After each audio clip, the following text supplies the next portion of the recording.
దేవుని విడుదల మనకు కావాలి. దేవుడు మనకిచ్చే జయము మనకు కావాలి. కావున దేవుని మందిరంలో చేరిన మనము ఆయన కరుణ, ఆయన స్వస్థత, ఆయన విడుదల, ఆయన జయము మనం పొందుకోవాలి. ఇది ఎప్పుడు సాధ్యమైనంటే తగ్గించుకొని ప్రార్థన చేయి. సోదరుడా, సోదరి, దేవుని మందిరంలో తగ్గించుకొని ప్రార్థన చేయటం నేర్చుకుందాం. తగ్గించుకొని సాగిలపడి ఆయన సన్నిధిలో మొరపెట్టడం నేర్చుకుందాము. ఆ తగ్గింపు జీవితం ఈయన ఏం చేసింది? తర్వాత వచనం చూస్తే 14వ వచనంలో, అతనికంటే ఇతడు నీతిమంతుడుగా తీర్చబడి తన ఇంటికి వెళ్ళనని మీతో చెప్పుచున్నాను. తన్ను తాను హెచ్చించుకొనివాడు తగ్గింపబడుననియు, తన్ను తాను తగ్గించుకొనివాడు హెచ్చింపబడుననియు చెప్పాను. ప్రియులారా, ఇక్కడ సుంకరి తగ్గించుకొని ప్రార్థన చేసినందువలన జరిగింది ఏమిటి అని అంటే, ఒకటి, నీతిమంతుడుగా తీర్చబడ్డాడు. ఏమయ్యాడండి ఆయన? ఏమయ్యాడు చెప్పండి? నీతిమంతుడుగా తీర్చబడ్డాడు. నువ్వు తగ్గించుకొని ప్రార్థన చేస్తే, తగ్గించుకొని దేవుని పరిచర్య చేస్తే, తగ్గించుకొని దేవుని కొరకు నువ్వు ప్రయాసపడితే, నీవు నీతిమంతుడుగా, నీతిమంతురాలుగా మారతావు. ఈ మందిరంలో దేవుని కొరకు నువ్వు తగ్గించుకొని చేసే పనులను బట్టి నీవు నీతిమంతుడుగా మారతావు, నీతిమంతురాలుగా మారతావు. ప్రియరా, మన జీవితాల్ని అలాగ మార్చేస్తాడు. ఈ స్థలాన్ని మార్చి దేవుని మందిరాన్ని ఎలాగో తయారు చేశాడో, అలాగే మన జీవితాలను మార్చి దేవుని సన్నిధిలో నీతిమంతులుగా ఆయన మనల్ని చేస్తాడు. అందుకనే ఈ మందిర ఆవరణంలో మనలో ఎవ్వరము కూడా పరిసయ్యుడు భక్తి నేర్చుకోకూడదు. ఏ భక్తి నేర్చుకోకూడదు? ఏ భక్తి నేర్చుకోకూడదండి? మీ ప్రక్క వాళ్ళతో చెప్పండి, పరిసయ్యుడు భక్తి నేర్చుకోవద్దయా అని చెప్పండి. మీ ప్రక్క వాళ్ళతో అందరూ, స్త్రీలు పురుషులు అందరూ చెప్పండి, పరిసయ్యుడు భక్తి నేర్చుకోవద్దు అని చెప్పండి. చెప్పారా? వాళ్ళ పొడిచెల్లా చెప్పండి.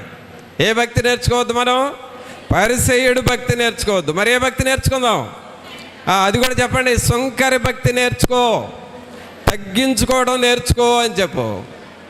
ప్రియరా, తగ్గింపు జీవితము అది చాలా గొప్ప జీవితం. అసలు అందరికంటే బాగా తగ్గించుకుంది ఎవరో తెలుసా? ఒకసారి చూడండి, కొలస్సీలకు రాసిన పత్రిక తీయండి. కొలస్సీలకు రాసిన పత్రిక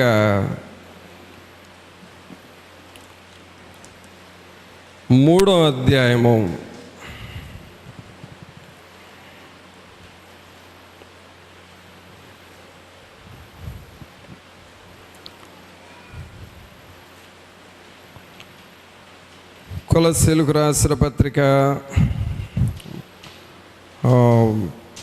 3వ అధ్యాయము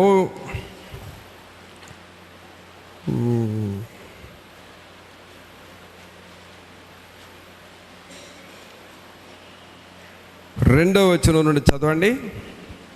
2వ వచనం. పైనున్న వాటి మీదనే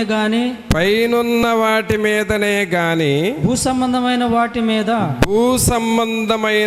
మీద మనస్సు పెట్టుకొనకుడి. ఏలయనగా మీరు మృతి పొందితిరి. ఏమంటున్నాడండి?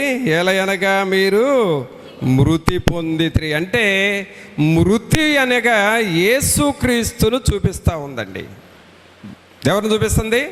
యేసుక్రీస్తు ప్రభు తనను తాను అర్పించుకొని ప్రాణం అర్పించే వరకు తగ్గించుకున్నాడు. మృతి అనగా యేసుక్రీస్తును చూపిస్తుంది. అంటే అన్ని విషయములలో మనం అలాగూ చనిపోయిన వారిలాగా, అనగా లోక సంబంధముగా మృతి చెందిన వారముగా తగ్గించుకొని మనము జీవించాలి. అందరికంటే తనను తాను తగ్గించుకుంది ఎవరు అనంటే యేసుక్రీస్తు ప్రభు. అలాగూ నీవు తగ్గించుకొని జీవించాలి. తన్ను తాను తగ్గించుకొని వాడు హెచ్చింపబడును. ఎప్పుడైతే నువ్వు తగ్గించుకొని ప్రార్థన చేస్తావో, తగ్గించుకొని దేవుని పరిచర్య చేస్తావో, తగ్గించుకొని దేవుని సేవకుల దగ్గర పరిచర్య చేస్తూ బ్రతుకుతామో, తగ్గించుకొని దేవుని పని కొరకు పరిగెత్తుతూ ఉంటామో ఆ తగ్గింపు జీవితము నిన్ను ఖచ్చితంగా హెచ్చిస్తుంది, నిన్ను ఖచ్చితంగా పైకి లేవనెత్తుతుంది. కావున ఆ తగ్గింపు కలిగిన జీవితము మనము దేవుని మందిరములో నేర్చుకుందాం. ఇంకా ఈ తగ్గింపు కలిగిన జీవితం ఎవరికి ఉన్నది అని చూస్తే దేవుని వాక్యంలో చూడండి, ఆది కాండము 18వ అధ్యాయం తీయండి. ఆది కాండము 18వ అధ్యాయము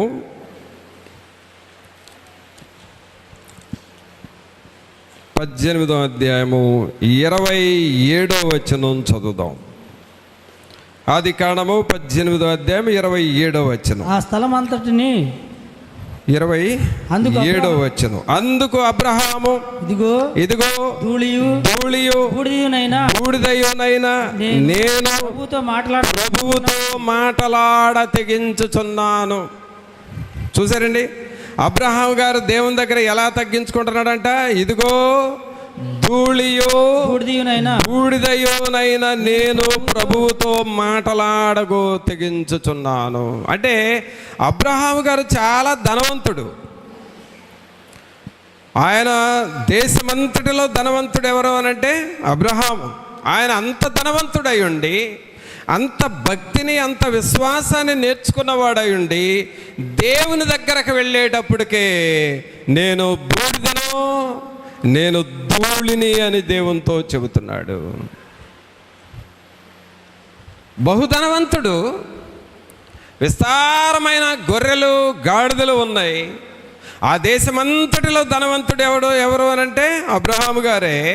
కానీ దేవుని దగ్గరకు వచ్చేటప్పటికే నేను ధనవంతుడను, నాకు ఎంతో ఆస్తులు ఉన్నాయి అని చెప్పట్లేదు. ఏమని చెప్తున్నాడు? నేను బూడిదయునైనా నేను ప్రభువుతో మాటలాడ తెగించుచున్నాను.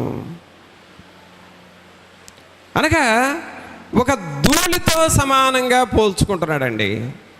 ఒక దుమ్ముతో, ధూళితో, బూడిదతో సమానంగా పోల్చుకుంటున్నాడు. అనగా పిల్లరా, ఎప్పుడైతే నువ్వు ప్రభువు దగ్గర నిన్ను నువ్వు తగ్గించుకుంటావో, అబ్రహామును దేవుడు అలాగ వదిలిపెట్టలేదు. ఉన్నత స్థాయికి దేవుడు లేవనెత్తాడు, ఉన్నత మెట్టుకు దేవుడు లేవనెత్తాడు. అబ్రహాము ఎవరిని ఆశీర్వదిస్తే వారిని దేవుడు దీవించాడు. అబ్రహాము ఎంతగా ప్రయాసపడితే దేవుడు వారిని బహుగా ఆశీర్వదించాడు. అంటే అబ్రహాముకి దేవుడిచ్చిన అధికారం ఏమిటంటే, నీవెవరిని ఆశీర్వదిస్తే నేను వారిని ఆశీర్వదిస్తాను, నీవెవరిని దీవిస్తే నేను వారిని దీవిస్తాను అంటున్నాడు. ఎందుకు ఆ స్థాయికి వెళ్ళాడంటే ప్రభు దగ్గర బహుగా తగ్గించుకొని భక్తిని కట్టుకున్నాడు. ప్రభు దగ్గర తగ్గించుకొని భక్తిని కట్టుకున్నాడు. తనను తాను తగ్గించుకున్నాడు. దేవుని ముందు, దేవుని ఎదుట నేను ఎంతటి వాడను? నేను ధూళి లాంటి వాడను కదా, నేను దుమ్ము లాంటి వాడను కదా, నేను బూడిద లాంటి వాడను కదా. నా దేవుని ఎదుట నేనెంత, నా జీవితం ఎంత, నా ఆస్తి ఎంత, నా సంపద ఎంత, నా దేవుని ఎదుట దుమ్మును ధూళిని కదా అని దేవుని ఎదుట తగ్గించుకొని ప్రార్థన చేశాడు. సోదరుడా, సోదరి, ఈ గ్రహింపుతో మనం బ్రతకాలి. దేవుని దగ్గర నువ్వు ఈ గ్రహింపుతో జీవించాలి. అబ్రహాముకున్న భక్తి ఇది, అబ్రహాముకున్న గ్రహింపిది. అబ్రహాము దేవుని దగ్గరకు వచ్చినప్పుడు ఎలా చూశాడంటే, ఆయన మహోన్నతుడు, ఆయన మహాగణుడు, ఆయన గొప్పవాడు. నేనంతా, నేను ధూళి లాంటి వాడను, నేను దుమ్మి లాంటి వాడను, నేను బూడిద లాంటి వాడను అని తగ్గించుకున్నాడు. అందుకనే ప్రియులారా, అబ్రహాము ప్రార్థన చేసినప్పుడు ఏది అడిగితే అది చేశాడండి దేవుడు. అబ్రహాము ఏది అడిగితే అది దేవుడు చేశాడు. కారణము, అబ్రహాము దేవుని ఎదుట బహుగా తగ్గించుకున్నాడు. తగ్గించుకునే జీవితం, ఈ తగ్గించుకునే జీవితం హ్యూమిలిటీ, దీనత్వాన్ని చూపిస్తూ ఉన్నది. యవనస్తులారా, తగ్గింపు జీవితం నేర్చుకోనండి. మీకేమనిపిస్తుంది అంటే యవనస్తులకి తగ్గించుకోవడం అంటే చేతగానితనం అన్నట్లుగా సైతాను మీకు నేర్పిస్తుంది. తగ్గించుకోవడం చేతగానితనం కాదండి. తగ్గించుకోవడం అనేది దేవుడు నిన్ను హెచ్చించే సమయం. అది సాతానుడు ఏం చెబుతుందంటే, తగ్గించుకోవద్దు, నువ్వు మాట అనొద్దు, ఎవరిని లెక్క చేయొద్దు, నిష్టానుసారంగా బ్రతుకు. తగ్గించుకునేదేంటి? చేతగానితనం అని అంటది. అప్పుడు నువ్వు హెచ్చించుకుంటావు. దేవుని వాక్యం ఉంది, తనను తాను హెచ్చించుకునేవాడు తగ్గింపబడును. అంటే సాతానుడు నిన్ను హెచ్చించి తగ్గించేటట్లుగా చేస్తాడు. బాగా మంచి ఉదాహరణ ఒకటి దేవుడు నాకు ఇప్పుడు గుర్తు చేస్తున్నాడు, అది చెప్తాను. సాతానుడు ఏదెను వనములో హవ్వ దగ్గరకు పోయి చెప్పిన మాట ఏమిటో ఒకటి చెప్పండి. ఏం చెప్పాడు? సాతానుడు ఏదెను వనంలోనికి వెళ్ళి హవ్వ ఒంటరిగా ఉన్నప్పుడు దగ్గరకు వెళ్ళి ఆమెతో చెప్పిన మాట ఒకటి చెప్పాడు. ఏంటి అది?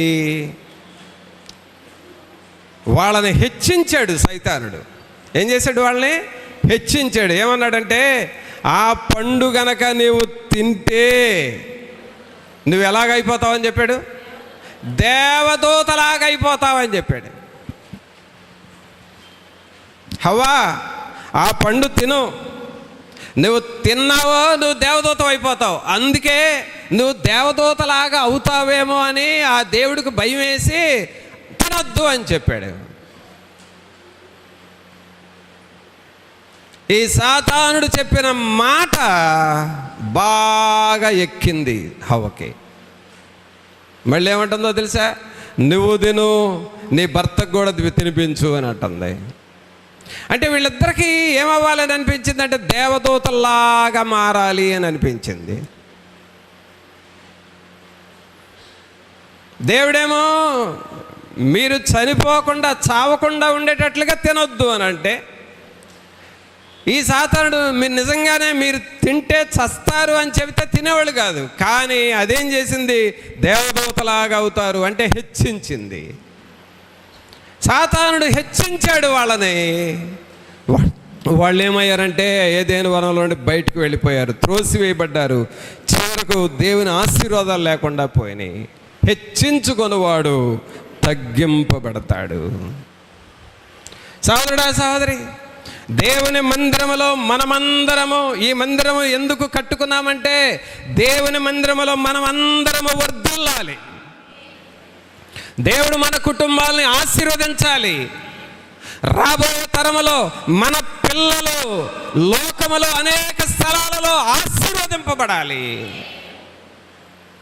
ఇక్కడ సండే స్కూల్లో నేర్చుకున్న వాక్యాలు, ఇక్కడ యవనస్తుల మధ్య నేర్చుకున్న వాక్యాలు వాళ్ళు పెద్దవాళ్ళై మన కళ్ళ ముందే మనం చూస్తూ ఉండగానే విస్తరించబడే అనేక స్థలాలలో ఆశీర్వాదకరముగా వారు మారాలి అనంటే మన భక్తి తగ్గింపుతో ప్రారంభము కావాలి. తల్లిదండ్రులైనవా మీరు పిల్లలకు నేర్పండి, తగ్గించుకొని భక్తి చేయటం నేర్చుకో అని చెప్పండి. తగ్గించుకొని దేవుని పని చేయండి అని నేర్పండి వాళ్ళకి. తగ్గించుకొని దేవుని పరిచర్య చేయండి అని నేర్పండి వాళ్ళకి. ఈ తగ్గింపు భక్తి, తగ్గింపు ప్రార్థన, ఈ తగ్గించుకొని చేసే పరిచర్య మనం ఊహించనంత ఎత్తుకు వారిని పెంచుతాడు దేవుడు. ఏది కావాలి మనకు మరి? అబ్రహాములాగా ఏమంటున్నాడు దేవునితో? మరలా ఒకసారి చదవండి 27వ వచనం. అందుకు అబ్రహాము, ఇదిగో ధూళియు బూడిదయునైన నేను ప్రభువుతో మాటలాడ తెగించుచున్నాను. అబ్రహాం గారు దేంతో పోల్చుకుంటున్నాడు? ధూళిని బూడిదను. సుంకరి దేంతో పోల్చుకున్నాడు? దేవా, పాపినైన నన్ను కరుణించుమన్నాడు, తగ్గించుకున్నాడు. పాపితో పోల్చుకున్నాడు, అందువలన అతడు నీతిమంతుడుగా మార్చబడ్డాడు. అబ్రహాం గారు దేంతో పోల్చుకుంటున్నాడు? ధూళితో బూడిదతో పోల్చుకున్నాడు, అందువలన ఆయన విశ్వాసులకు తండ్రిగా మారాడు.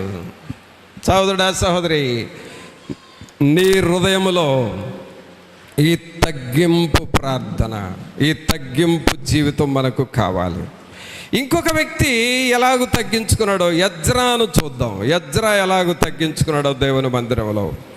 ఎజ్రా గ్రంథము 9వ అధ్యాయము.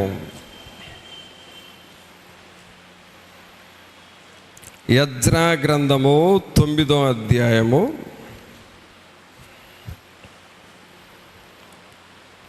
6వ వచనం చదువుతారా? నా దేవా. ఎజ్రా గ్రంథము 9వ అధ్యాయము 6వ వచనం. నా దేవా, నా దేవా, నా దేవా, నా ముఖము నా ముఖము నీ వైపు ఎత్తుకొనుటకు, నీ వైపు ఎత్తుకొనుటకు సిగ్గుపడి ఖిన్నుడనై ఉన్నాను. మా దోషములు మా తలలకు పైగా హెచ్చి ఉన్నవి. మా అపరాధము ఆకాశమంత ఎత్తుగా పెరిగి ఉన్నది.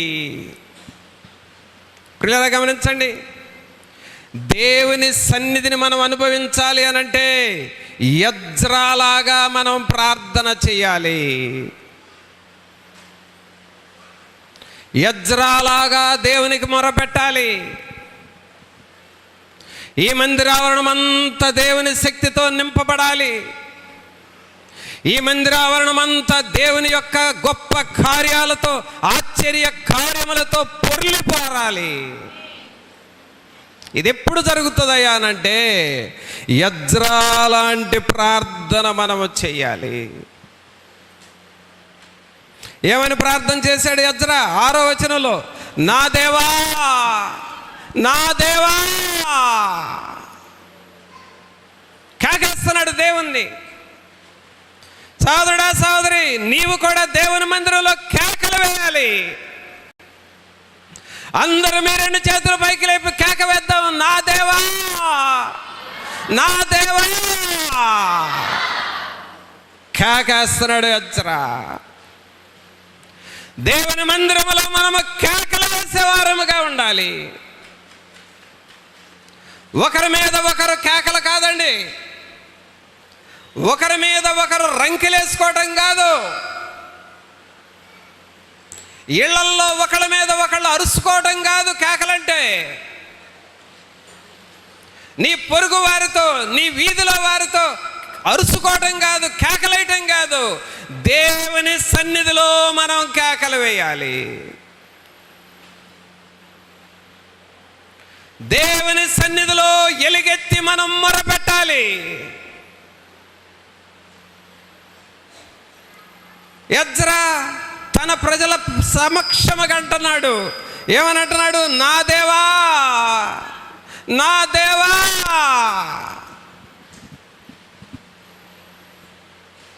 ఇక్కడున్న మనము దేవుని మందిరంలో అలాగూ ప్రభువుని కేకలు వేసేవారిలాగా మారదామా? ఏమంటున్నాడు ఇంకా? నా దేవా, నా దేవా, నా ముఖము నీ వైపు ఎత్తుకొనుటకు సిగ్గుపడి ఖిన్నుడనై ఉన్నాను. ఎజ్రా ఎవరండి అసలు? ఎజ్రా ఎవరో తెలుసా? ఎజ్రా దేవుని వాక్యం బాగా చదివిన వ్యక్తి అండి. ఎజ్రాను గురించి మనం చదవాలి, చెప్పాలి అనంటే ఎజ్రా బాగా దేవుని వాక్యాన్ని చదివిన వ్యక్తి. ఎలాంటి వాడో ఎజ్రా ఒక్కసారి 7వ అధ్యాయం తీయండి. ఎజ్రా గ్రంథంలోనే 7వ అధ్యాయం తీయండి. 7వ అధ్యాయము 10వ వచనం చదవండి. అందరూ చదవండి. ఎజ్రా గ్రంథము 7వ అధ్యాయము 10వ వచనం అందరూ చదువుదాం. ఎజ్రా యెహోవా ధర్మశాస్త్రమును పరిశోధించి దాని చొప్పున నడుచుకొనుటకును, ఇశ్రాయేలీలకు దాని కట్టడలను విధులను నేర్పుటకును దృఢ నిశ్చయము చేసుకొనెను. అదండి ఎజ్రా యొక్క తీర్మానం.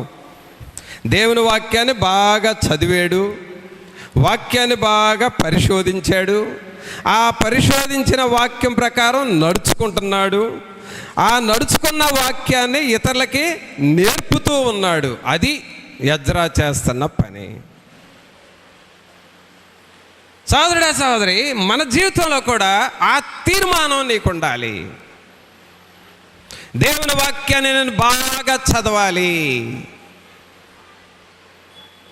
నీ వాక్యమే నన్ను బ్రతికించెను, బాధలలో మదినించెను. బ్రతికించెను, బాధలలో మదినించెను. కృపాశక్తి దయా సత్య సంపూర్ణ వాక్యమయ్యున్న యేసు వందనమయ్యా. కృపాశక్తి దయా సత్య సంపూర్ణ వాక్యమయ్యున్న యేసు వందనమయ్యా. నీ వాక్యమే నన్ను బ్రతికించెను,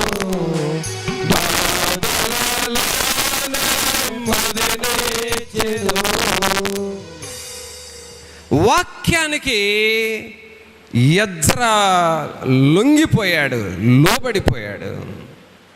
దేవుని వాక్యాన్ని చదివాడు, దేవుని వాక్యాన్ని పరిశోధించాడు, దేవుని వాక్యం ప్రకారం నడుచుకోవాలనుకున్నాడు, వాక్యాన్ని అందరికి చెప్పాలి అనుకున్నాడు, అందరికి నేర్పాలి అనుకున్నాడు. అలాగూ చేయటానికి తనను తాను దృఢ నిశ్చయము చేసుకొనెను అని చదివాము. అలాంటి వారిగా మనం మారుతున్నాము. మరి ఇక్కడ దేవుని వాక్యం ప్రకారం నడుచుకుందాము, దేవుని వాక్యం ప్రకారం బ్రతుకుదాము, దేవుని వాక్యం ఏమని సెలవిస్తుందో ఆ వాక్యం ప్రకారం జీవిద్దాము అనే ఒక కోరిక నీలో పుడతా ఉన్నదా? సోదరుడా సహోదరి, దేవుని వాక్యం ప్రకారం నడుచుకోవాలని ఎప్పుడైతే నువ్వు తీర్మానం చేస్తావో ఆ తీర్మానమే నిన్ను ఆశీర్వదిస్తుంది, ఆ తీర్మానమే నిన్ను గొప్పగా చేస్తుంది, ఆ తీర్మానమే నీ ఇంటిని ఉన్నతమైన కుటుంబముగా మారుస్తుంది. వాక్యము. ఎజ్రా అలాగు దేవుని వాక్యానికి లోబడిపోయాడు. అలాంటి వ్యక్తి అండి. ఎలాంటి వ్యక్తి? దేవుని వాక్యాన్ని చదివి, దేవుని వాక్యాన్ని నేర్చుకొని, దేవుని వాక్యం ప్రకారం జీవిస్తున్న అలాంటి వ్యక్తి దేవుని దగ్గరకు వచ్చేసరికి ఏమంటున్నాడు? ఇప్పుడు చదవండి, ఎజ్రా గ్రంథం 9వ అధ్యాయము 6వ వచనం. ఇప్పుడు చదవండి అందరూ.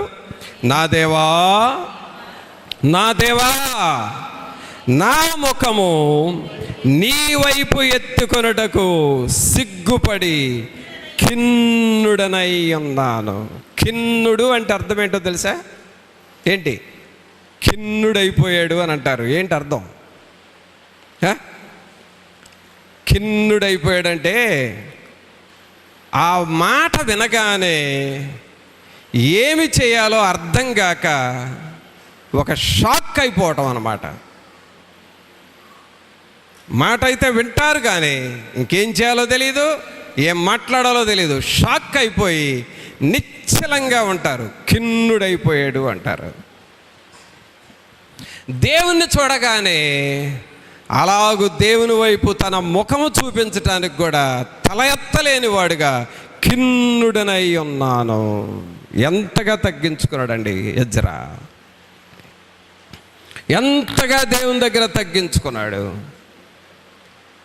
సోదరుడా సోదరి, దేవుని మందిరములో ఇలాగ ఎజ్రాలాగా తగ్గించుకునేవారు దేవునికి కావాలి. దేవుని మందిరములో అబ్రహాములాగా తగ్గించుకునేవారు దేవునికి కావాలి. దేవుని మందిరములో సుంకరిలాగా తగ్గించుకునేవారు దేవునికి కావాలి. అలాంటి వారి ద్వారా గొప్ప కార్యాలు దేవుడు చేస్తాడు. సుంకరిని నీతిమంతుడిగా చేశాడు. అబ్రహామును విశ్వాసులకు తండ్రిగా చేశాడు. ఎజ్రాను ఇశ్రాయేలు జనాంగాన్ని నడిపించడానికి నాయకుడిగా చేశాడు.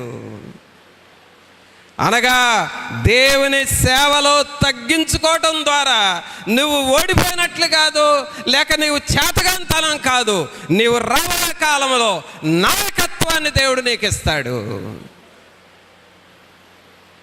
ఈ రోజున మన తగ్గింపు రేపు నీకు నాయకత్వాన్ని ఇస్తుంది. కొంతమంది ఏమనుకుంటారో తెలుసా? తగ్గించుకోకుండా నాయకులు కావాలని చూస్తారు. హలో, వింటున్నారా?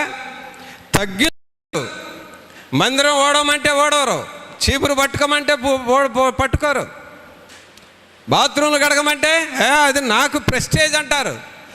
తగ్గించుకొని మాత్రం పనులు చేయరు, నాయకత్వం మాత్రం కావాలనుకుంటారు. ఒకటి గుర్తుపెట్టుకోనండి, తగ్గించుకొని పరిచర్య చేయకపోతే నీకు దేవుడు నాయకత్వాన్ని ఎప్పుడూ ఇవ్వలేడు. నిన్ను నమ్మడు అసలు దేవుడు, నిన్ను నమ్మడు దేవుడు. ఎందుకంటే నువ్వు నాయకత్వాన్నే కోరుకుంటున్నావు కానీ తగ్గించుకునే పనులు నువ్వు ఎన్నడూ చేయట్లేదు. కాబట్టి నీకు నాయకత్వం ఎప్పటికీ దొరకదు. అసలు నువ్వు ఆశించడం కూడా వేస్ట్ అది. ఎందుకంటే దేవుడు ఇవ్వడు. ఒకవేళ ఎలాగో ఒకలాగా అంటే ఏదో ఒక అడ్డదారులు దొక్కి ప్రయత్నం చేసి నాయకత్వం పొందినా నిలబడలేవు ఆ పోస్టులో. నువ్వు జారిపోతావు. నువ్వు జారిపోయే పనులు నీకు శోధనలు నీకు వస్తాయి, జారిపోతావు. నాయకత్వంలో నిలబడాలి అని అంటే అర్హత నీకు కావాలి.